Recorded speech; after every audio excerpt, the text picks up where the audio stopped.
신약 성경, 제가 가지고 있는 성경은 54쪽입니다. 제가 가지고 있는 성경은 신약 성경 54쪽 마가복음 1장 35절로 39절 말씀입니다. 제가 봉독하도록 하겠습니다. 새벽 아직도 밝기 전에 예수께서 일어나 나가 한적한 곳으로 가사 거기서 기도하시더니 시몬과 및 그와 함께 있는 자들이 예수의 뒤를 따라가 만나서 이르되 모든 사람이 주를 찾나이다. 이르시되 우리가 다른 가까운 마을들로 가자. 거기서도 전도하리니 내가 이를 위하여 왔노라 하시고 이에 온 갈릴리에 다니시며 그들의 여러 회당에서 전도하시고 또 귀신들을 내쫓으시더라. 아멘. 오늘은 마가복음 1장 35절로 39절 말씀을 중심으로 해서 예수님의 기도 생활이라는 제목으로 함께 말씀을 나누고자 합니다. 이제 봄이 온 것 같습니다. 그런데 코로나가 너무 유행을 심하게 해서 사람들의 몸과 마음이 많이 위축된 생활을 하지 않나 하는 생각을 합니다. 이럴 때 우리 그리스도인들도 이런 일들로 인해서 오히려 마음까지 위축이 되어서 흔히 범할 수 있는 실수들이 있죠. 그것은 오히려 이런 일들 때문에 우리가 하나님과의 교제까지 오히려 게을리할 수 있다는 것이죠. 특별히 또 다른 한 부분에서 열심히 있는 그리스도인들이 범할 수 있는 보편적인 과오가 있습니다. 그것은 하나님의 일을 너무 열심히 하다가 그런 일들이 너무 바빠서 하나님과의 교제를 게을리하는 경우가 생긴다는 것이죠. 열심히 봉사를 하는데 봉사하는 일에 너무 바빠가지고 하나님과 교제할 수 있는 시간을 제대로 내지 못하는 거죠. 그래서 일에 바빠가지고 교제를 못하는 그런 경우.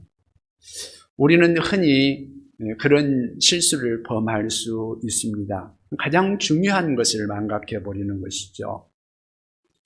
하나님과의 교제를 등한히 하는 사람들은 그렇게 하다 보면 조만간에 하나님의 일을 하면서 의욕이 오히려 떨어지고 오히려 힘들어질 수가 있습니다.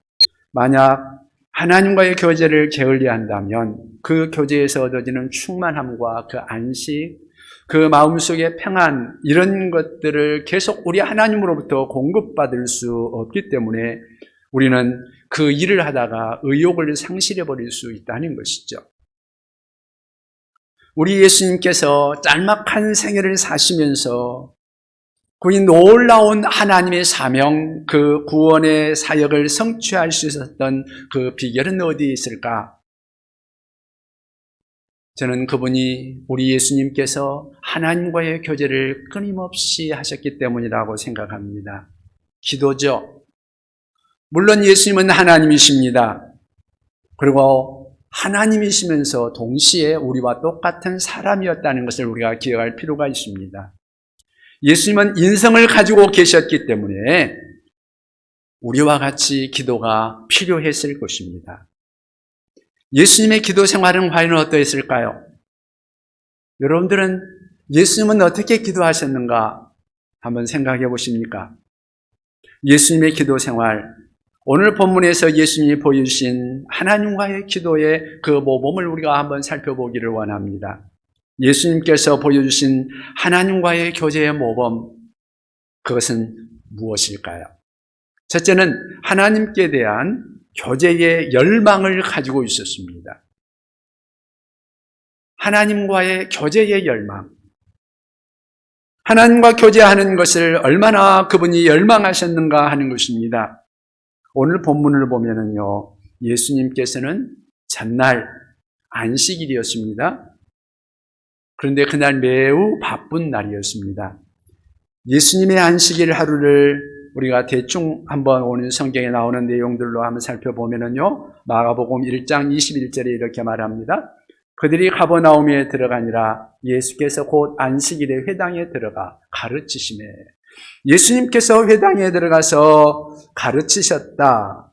다시 말하면 설교하셨다는 말씀이겠죠. 말씀 전하다가 도중에 사건이 일어납니다. 무슨 사건인가 하면 예배를 방해하는 귀신 들린 사람이 소리를 지릅니다. 그래서 예수께서 그를 주목하시고 그에게 들어갔던 귀신을 쫓아내십니다. 혹시 여러분들 중에 귀신 쫓아내는 기도를 해본 적이 있는지 모르겠습니다. 귀신 쫓아내기 위해서 기도하려면 얼마나 힘든지 모릅니다. 아마 예수님께서도 그 시간에 그 귀신을 쫓아내면서 에너지를 소모하셨을 것입니다. 그리고 예배가 끝났습니다. 예배가 끝난 후에 우리 예수님은 안식이 필요했을 것입니다. 그래서 어디로 가요? 안드레의 집으로 가십니다. 베드로의 집이죠. 마가복음 1장 29절에 그렇게 말씀합니다. 회당에서 나와 곧 야고보와 요한과 함께 시몬과 안드레의 집에 들어가시니 그렇게 말씀하시죠. 시몬과 안드레가 거하는 그 집에 들어갑니다. 쉬기 위해서 들어가셨을 것입니다. 그런데 막상 들어가 보니까 또다시 사건이 기다리고 있습니다. 예수님은 안식할 수가 없었습니다. 어떤 사건입니까? 시몬 베드로의 장모가 열병에 누워 있었습니다. 사람들은 그에게 도움을 청합니다. 예수님이 그를 위해서 또 기도하십니다. 병자를 위해서 기도합니다. 예수님께서 그 병자를 치료하기 위해서 또 에너지를 소모하셨겠죠. 기도하셨습니다. 그리고 또 고쳐주셨습니다. 예수님께서 하신 일이 이것이 마지막일까요? 아니죠. 그 사역은 계속됩니다. 해질 무렵 안식일 해가 지는 그 석양역에 32절 말씀에 보니까 또 이런 말씀이 나옵니다. 저물어 해질 때에 모든 병자와 귀신 들린 자를 예수께 데려오니 사람들이 예수님이 베드로의 장모를 고치셨다더라 하는 그 소식을 듣고 소문이 확 퍼지니까 그래?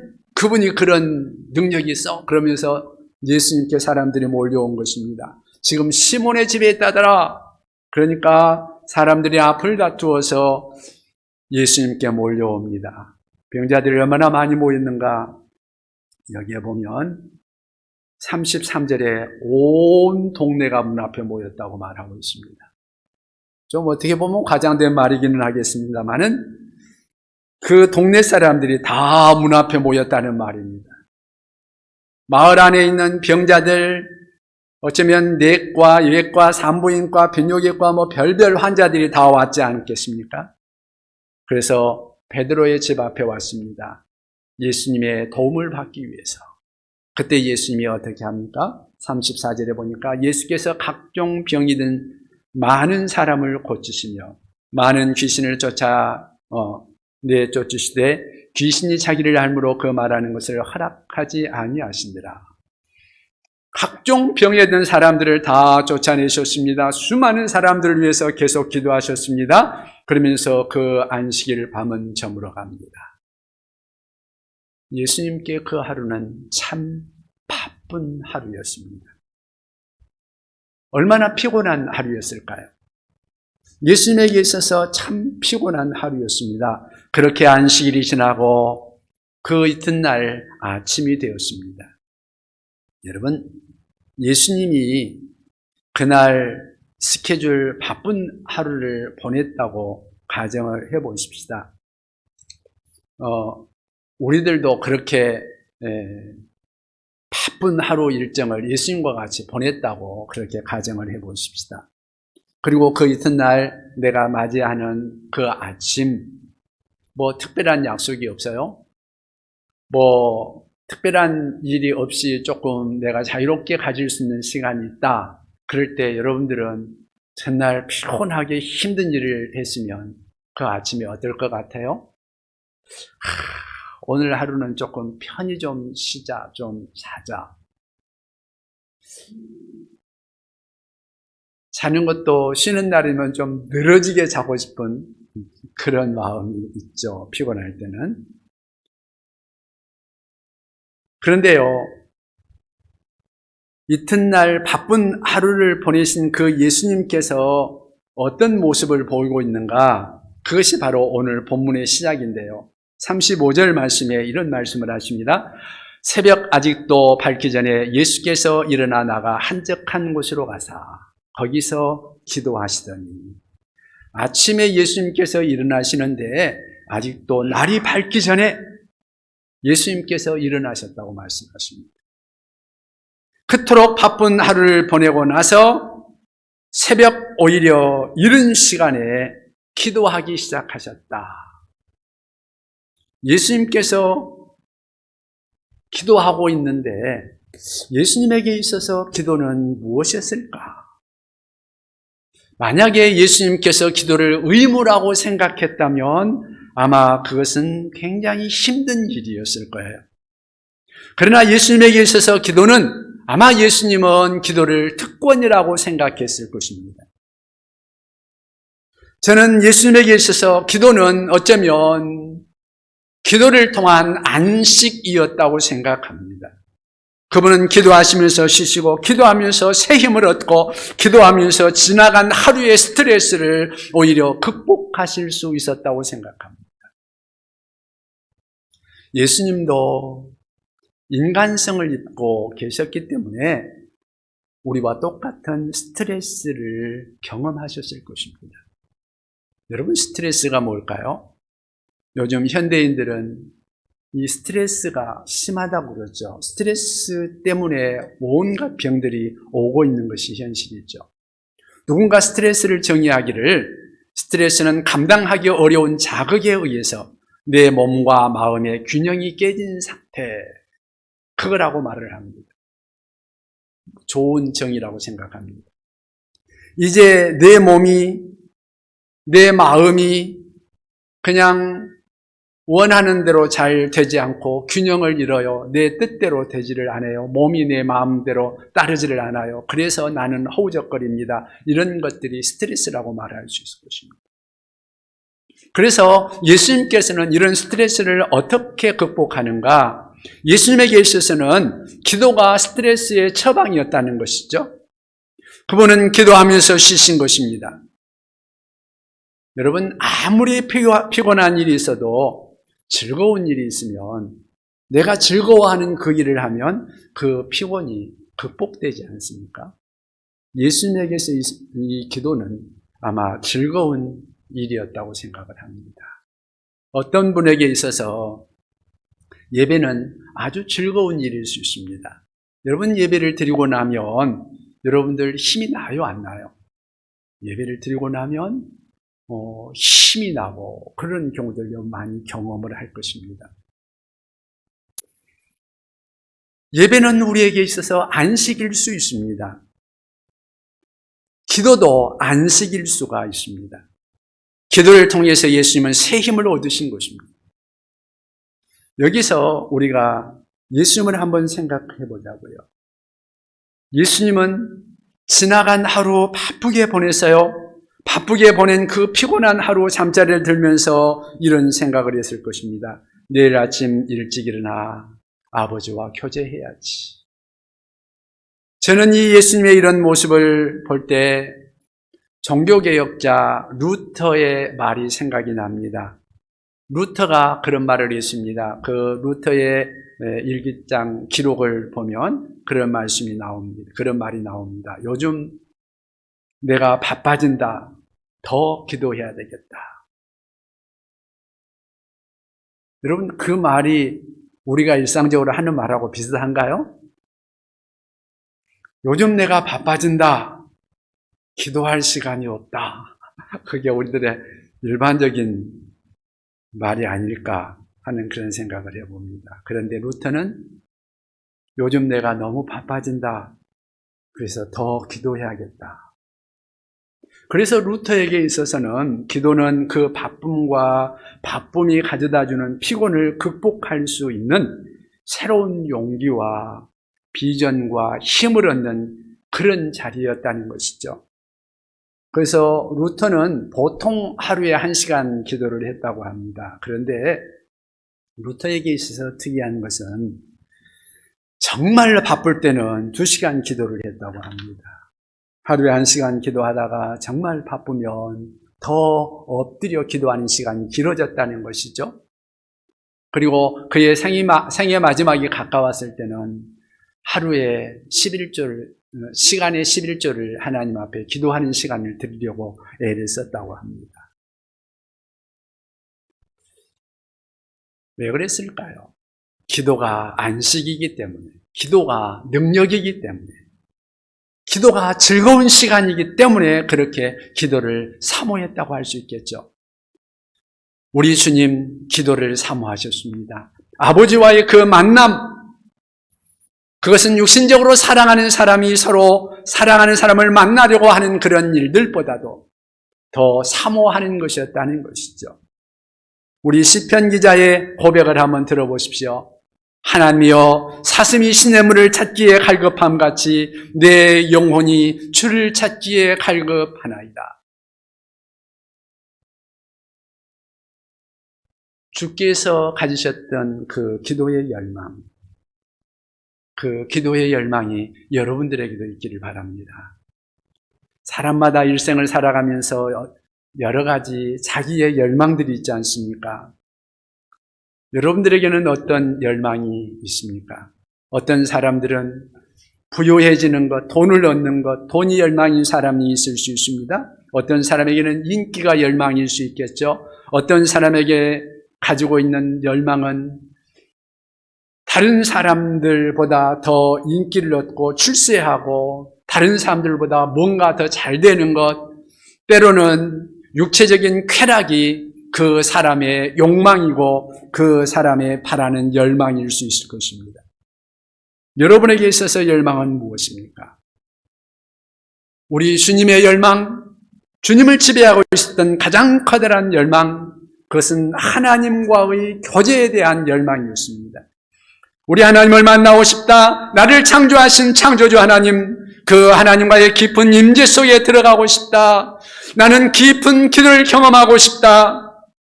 살아계신 하나님의 놀랍고 아름다운 그 임재 속에 들어가고 싶다. 그 기도의 열망. 저와 여러분은 이 기도의 열망 얼마나 가지고 있을까요? 우리 주님이 가지셨던 이 기도의 열망, 동일한 열망을 하나님께서 저와 여러분들에게 주시기를 바랍니다. 여러분, 하나님이 보여주신 말씀들을 생각하면서 오늘 우리 예수님이 보여주신 하나님과의 교제의 모범, 그것은 무엇일까요? 두 번째는 하나님과의 교제를 계획하고 계셨다는 것입니다. 우리 예수님은 하나님과의 교제를 계획하셨습니다. 그러니까 그냥 시간 되니까 하신 것이 아니고 우리 주님이 계획하셨다는 것을 우리가 오늘 본문을 통해서 볼 수 있습니다. 틀림없이 우리 예수님은 피곤한 안식일을 지내고 그 이튿날 아침에 일찍 일어나기 위해서 하루를 마무리하면서 아마 침상에 들어가기 전에 이튿날 아침을 계획하셨을 거라고 생각합니다. 내일 아침 일찍 일어나서 내 사랑하는 아버지 하나님과 더불어 교제해야지. 그렇습니다. 예수님은 바로 이와 같은 기도의 교제를 위해서 주님에게 가장 적합한 그 시간과 장소를 결정했을 것입니다. 그러니까 그것은 주님의 의도적인 계획이었다는 것이죠. 여기 보니까 오늘 본문 보니까 예수님이 언제 기도하셨어요? 새벽에 날이 밝기 전에. 어디에서요? 한적한 곳에서. 새벽 아직도 날이 밝기 전에 예수께서 일어나 나가 한적한 곳에 가서 거기서 기도하셨다. 그렇게 말씀하십니다. 만물이 새로운 출발을 기다리며 아직 잠들어 있는 여명의 시각, 장사꾼들의 떠드는 소리가 들리지 않냐는 시각, 술주정배기들의 아우성 소리도 들리지 않습니다. 아이들의 치기 어린 놀이소리도 없는 세상의 온갖 시끄러운 소리가 잠들어 있는 새벽의 그 이른 시간. 이것은 얼마나 기도하기에 좋은 시간이었을까요? 그리고 한적한 곳에서 그 누구의 방해도 받을 필요가 없는 골방처럼 아늑한 어느 한적한 들판 또는 산등성이에서 우리 예수님께서는 눈여겨두었던 그 장소를 선택하셔서 살아계신 하나님 앞에 엎드린 것이죠. 여러분, 이러한 일정한 시간, 최적의 시간, 자기에게 필요한 기도의 시간과 장소를 갖는다는 것, 우리들에게 참으로 중요한 의미가 있습니다. 그렇다고 해서 우리가 예수님이 평생 이렇게 새벽에 일찍 일어나셔서 이렇게 기도하셨을 것이다. 그리고 우리도 그렇게 해야 된다. 너무 그렇게까지 생각할 필요는 없습니다. 이날 예수님께서 새벽에 기도하신 것은 분명합니다만 날마다 기도 그렇게 하셨는지에 대해서는 성경은 말하고 있지는 않습니다. 그러니까 우리가 어떤 것을 너무 그냥 정형화해서 그렇게만 해야 된다 그럴 필요는 없습니다. 여기서 중요한 것은 뭔가 예수님께서 아무 방해도 받지 않을 수 있는 그러한 시간과 장소를 떼어서 기도하셨다는 것이죠. 그래서 어떤 사람들은 새벽에 그렇게 기도하기 어려우니까 하루 어떤 시간을 떼어서 성경을 보고 말씀을 보면서 찬송도 하면서 기도하는 시간을 갖는 그런 사람도 있습니다. 흔히 큐티라고 말을 많이 하죠. 저는 그것도 좋다고 생각을 합니다. 새벽에 기도하는 것도 좋겠고, 개인적으로 큐티를 하는 것도 할 수 있으면 그런 것들도 다 좋은 거라고 생각을 합니다. 기도가 중요한 것입니다. 중요한 것은 본질은 하나님과의 교제하는 것이죠. 그것을 새벽에 하느냐, 아니면 밤에 하느냐, 낮에 어느 시간에 하느냐, 그것은 그렇게 중요한 것은 아니라고 생각합니다. 우리 성도들이 우리 하나님 앞에서 열심히 우리 하나님과의 교제하는 시간을 만들어서 하나님과의 교제를 할 수 있다면 나는 그것은 좋은 일이라고 생각을 합니다. 기도할 때 자기에게 꼭 필요한 알맞는 시간 그리고 그러한 장소를 선택하여서 우리 하나님과 교제의 시간을 갖는 것, 저는 여러분들이 그러한 시간을 가질 수 있으면 좋겠습니다. 어떤 사람은 부득이한 사정으로 새벽 시간이 불가능할 수 있습니다. 또 아이들 때문에 그것이 시간을 낼 수 없을 수도 있고 직장 때문에 그것이 불가능할 수도 있고요. 어떤 사람은 오후에 시간을 낼 수 있고요. 문제는 기도를 계획하는 것. 내가 가능한 시간을 내가 떼어서 시간과 장소를 준비해서 우리 하나님과 교제를 가질 수 있도록 계획한다는 것, 그것이 중요한 것이죠. 계획을 습관으로 가질 수 있다면 한 번만 하는 것이 아니라 계획을 가지고 그것을 습관적으로 할 수 있다면 그것은 참으로 중요한 우리에게 능력이 될 것이라고 생각을 합니다. 여러분, 기도에 열망이 있습니까? 기도를 계획해 보시기 바랍니다. 그리고 그 계획을 실천해 보시기 바랍니다. 미국의 야구 선수 출신으로 예수님을 만난 빌리 썬디라는 사람이 있었습니다. 그는 야구 선수였다가 예수님을 만났습니다. 그런데 교회 갔을 때 교회 지도자 한 사람이 그에게 이런 말을 했습니다. 자네 신앙생활에 성공하고 싶은가? 그러면 3가지를 계획하게. 3가지가 뭔가요? 그러니까 그 사람이 하는 말이 날마다 15분 기도하게. 또 2번째는 날마다 15분 성경을 읽게. 3번째는 날마다 15분 다른 사람들에게 예수님을 전하게. 이 운동선수는 보통 운동선수들이 좀 단순하잖아요. 그 말을 단순하게 받아들였습니다. 그리고 그렇게 실천하기 시작했습니다. 그리고는 그 사람이 미국에 유명한 영적인 영향력을 미치는 그런 사람으로 변할 수 있었다고 합니다. 중요한 것은 나만의 기도하는 시간, 그리고 나만의 기도의 장소를 계획하고 하나님 앞에서 실천함으로 우리 하나님 앞에 능력을 받고 쓰임받는 사람이 될 수 있었다는 것이죠. 주님처럼 살아계신 하나님, 전능하신 나의 하나님 앞에 내가 하나님과 교제할 수 있는 시간을 준비하고 계획하고 그것을 실천해 나갈 때 우리 하나님으로부터 우리가 놀라운 하나님의 은혜를 입게 될 것입니다.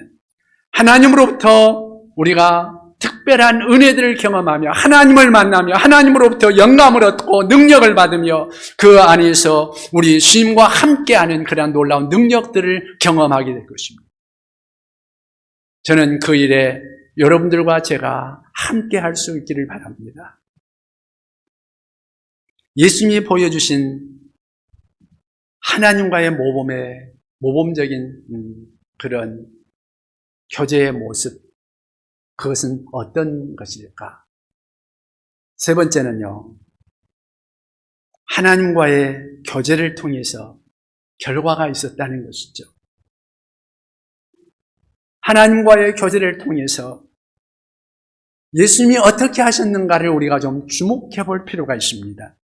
우리 예수님이 하나님과 교제할 때 어떤 결과가 나타났는가?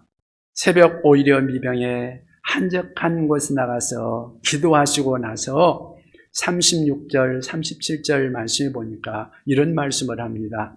시몬과 및 그와 함께 있는 자들이 예수의 뒤를 따라가. 예수님이 기도하고 있는데 따라갔습니다. 37절에 보니까 만나서 이르되 모든 사람이 주를 찾나이다. 여기서 주를 찾는다, 그 말은 이 단어가 그냥 찾는다는 뜻 위에 거기보다도 더 강하게 좀 집요하게 추적하면서 찾는다는 그런 의미가 있습니다.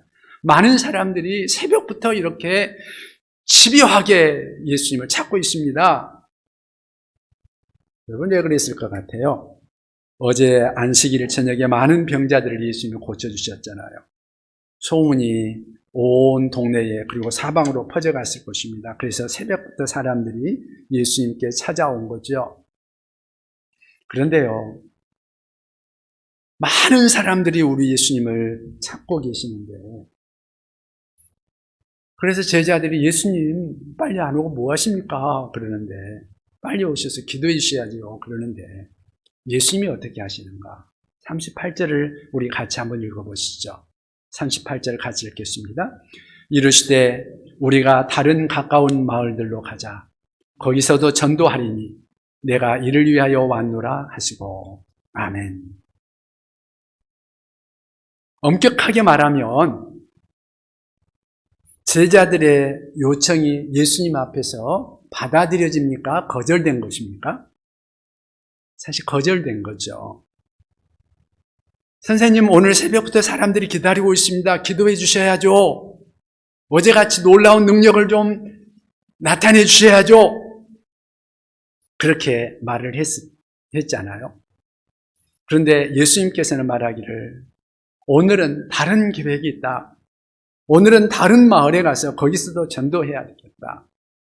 예수님은 사람들이 막 찾고 예수님을 향하여서 지금 가지고 있는 그러한 막 열망들, 그런 것들을 따라서 일방적으로 끌려가지 않고 우리 주님께서 계획하시는 일들, 해야 할 그 일을 하고 있다는 말입니다. 그래서 예수님께서는 그렇게 말하는 것입니다. 내가 다른 마을들도 가서 전도해야 돼. 골든 맥도날드라는 사람은 오늘 현대인들 가운데 두 가지 삶의 유형이 있다고 말을 했습니다. 하나는 충동적인 삶, 혹은 끌려다니는 삶을 살아가는 사람이 있는가 하면 또 하나는 소명에 의해서 인생을 사는 사람들이 있다. 소명에 의한 삶, 무엇이 중요한 것인가를 깨닫고 생각하고 계획하고 그 소명을 따라서 인생을 사는 사람들이 있는가 하면 별로 의미 없이 바쁜 그러한 생을 살아가는, 끌려다니는 인생을 살아가는 사람, 충동적으로 살아가는 그런 사람들이 있다. 그런데 이런 사람들에게는 생산성 있는 삶을 기대할 수 없다 그랬습니다. 오늘 이 시대를 살아가는 우리 도시 사람들의 그 삶의 스타일 중에서 가장 염려되는 것이 있다면 너무 바쁘다는 것이죠. 그리고 너무 충동적인 삶을 산다는 것이죠. 어떤 삶에 꼭 필요한 것을 위해서, 삶의 가치관이나 어떤 목적 때문에 그것을 위해서라기보다도 바쁘긴 바쁜데, 너무너무 바쁜데 의미 없이 바쁘게 끌려다니며 충동적으로 바쁜 것은, 그렇게 살아가는 것은 아닌가 하는 것입니다. 그러다가 뜻대로 안 되면 그냥 마음에 막 우라가 치밀기도 하고, 다른 사람들을 막 그냥 판단하기도 하고, 상처내기도 하고, 상처를 받기도 하고 하는 그러한 삶을 살아가는 것이 요즘의 도시 사람들이 아닌가 하는 그런 생각들을 해봅니다. 우리 한국인들이 전에는 그렇지 않았는데 많이 마음이 급해졌죠. 그래서 외국 사람들이 한국에 와가지고 제일 먼저 배우는 말이 바쁘다, 바빠, 바빠 하는 말들이라고 하죠. 그런데요, 급한 것 그 자체가 뭐 잘못됐다 그렇게 말하기보다는 그 속에서 여유를 잃어버리고 인생의 방향을 잃어버리고 초점을 잃어버리는 것이 문제라고 할 수 있겠죠. 무엇을 위해서 살아야 하는지 그것을 모르면 그것이 문제가 되는 것이죠. 예수님께서 병을 고치는 것 좋습니다. 그거 중요한 일입니다. 예수님께서 그 일을 많이 하셨습니다. 그런데 예수님께서 왜 오셨습니까?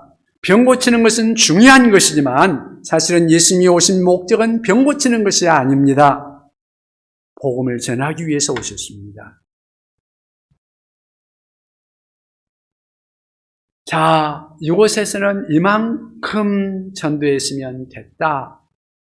오늘은 다른 마을에 가서 전도하자. 이것이 우리 예수님의 말씀입니다. 예수님에게 있어서 삶에 분명한 목적이 있었습니다. 그래서 우리 예수님은 그 목적을 늘 알고 있었습니다. 그 초점을 가지고 있었습니다. 기도를 통해서 또 그것을 확인하는 거죠.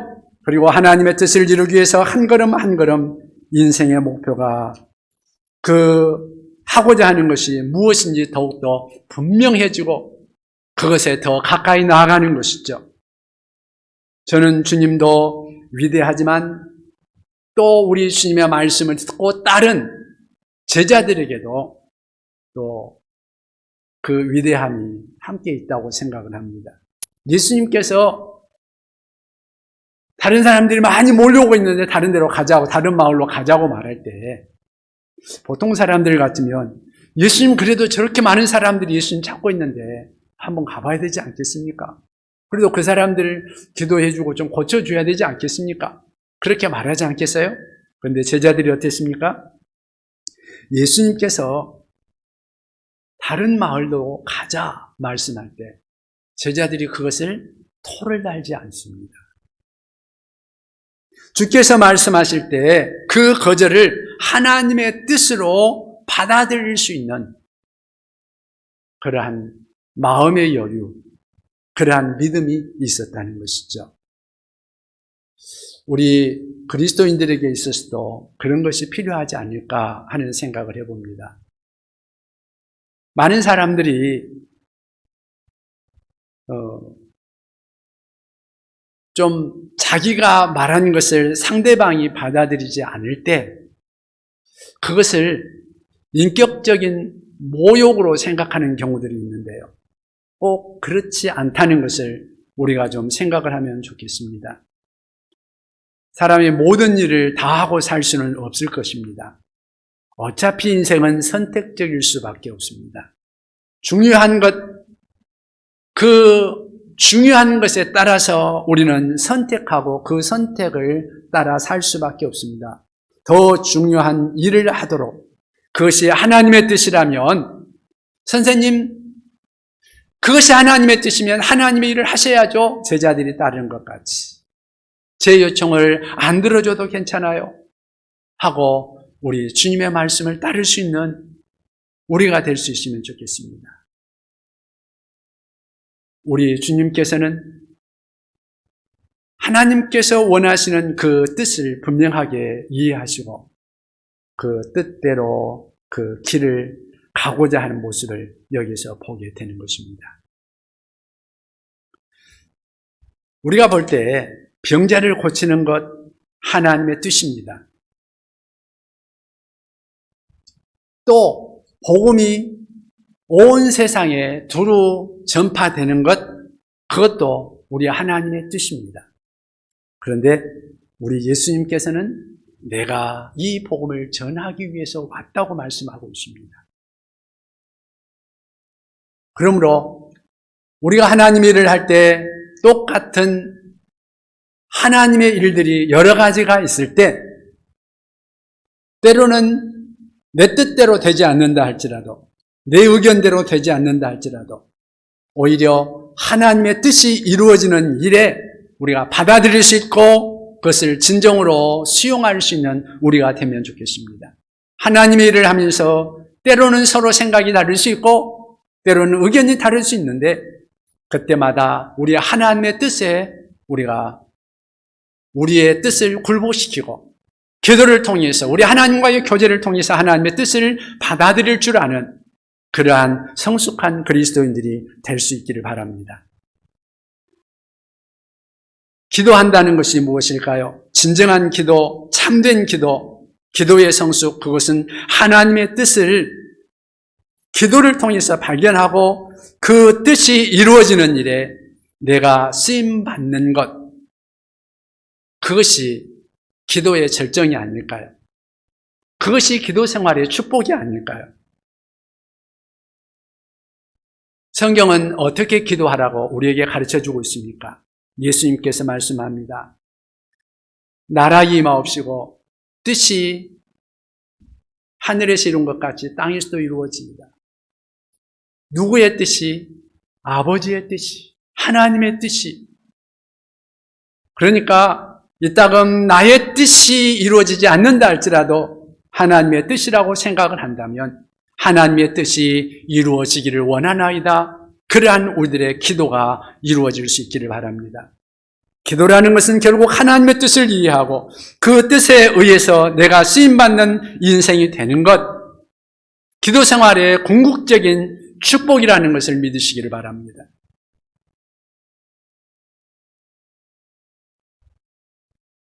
마지막 절 39절에 보면 이렇게 말씀합니다.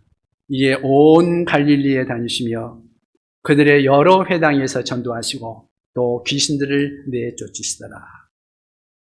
더 많은 곳에 가서 하나님의 뜻을 따라 복종하셨기 때문에 갈릴리 전체에 하나님의 영광이 나타났습니다.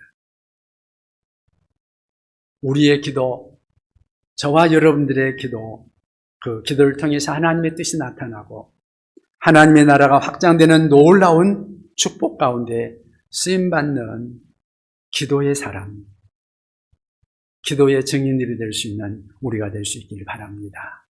기도하겠습니다.